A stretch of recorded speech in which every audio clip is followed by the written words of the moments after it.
Sipajte čašu jogurta u bundevaru i dobit ćete najukusniju zimsku poslasticu. Danas je jedan specijalan recept iz razloga što ga sa vama deli moja mama i eto ja sam poželjela da vam snimim da vidite kako ona to pravi. Koristila jednu čašu od 200 ml u kojoj je najpre sipala kristal šećer.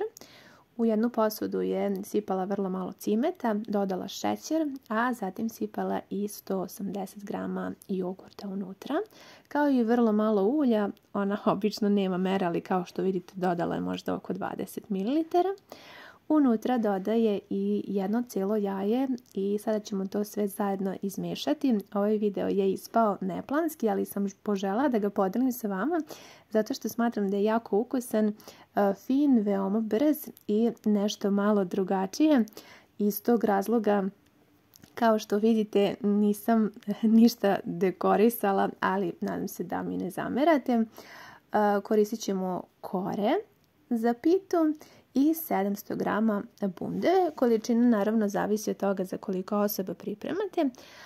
Ovdje ćemo sada koristiti jednu veliku tepsiju, odnosno najveću tepsiju iz rerne i mama prvo podmaže sa uljem, a sada stavljam 2 kore, ovako lijepo, i prvo će da premaže sa ovom smesom koju smo pripremili.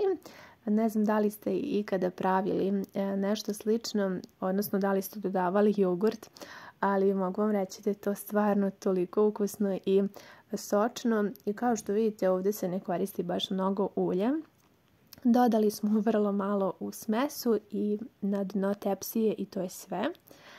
Sada od gore posipamo bundevu rendanu. Po ukusu ja uvijek volim da to bude više, pa mama tako pravi. I sada ćemo ponovo da stavimo 2 kore i tako ređamo dok ne potrošimo sav materijal. Vidite da ne štedi, znači lijepo premaže te 2 kore da budu ukusne i ova smesa je jako fina. Posebno ako volite te slatko-kiselkaste ukuse, mislim da će vam se jako dopasti. Opet red bundeve i kažem sve tako dok ne potrošite sav materijal. Za kraj ostavite 2 lepe, odnosno najlepše kore sa kojima ćete ovako da odgore zatvorite ovu pitu i ostavite naravno malo smese od jogurta da premažete odgore. Vidite da ovdje sada sipa i najviše smese kako bi se lijepo zapeklo i bilo ukusno. I napominjem, znači ovdje nema tako mnogo ulja kao u onoj klasičnoj standardnoj bundevari koju inače pripremamo. Prije nego što je odnesemo na pečenje, potrebno je da je lijepo isečemo na dimenziju koju vi volite. Mi obično ovako sečemo i naravno da zagrejete jako dobro rernu na 200 stepeni i da odnesete da se ova bundevara ispeče.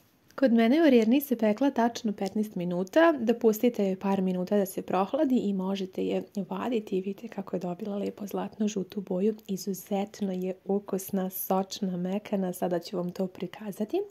Po ovom receptu nije previše slatka, pa vi ukoliko volite da to bude jako slatko, dodajte više, a ukus je zaista neverovatan. Pogledajte vi koliko je to sočno, fino, mekano. Jedna velika preporuka da probate i ovaj recept. Pišite mi utiske, hvala vam na gledanju i ljubim vas sve puno.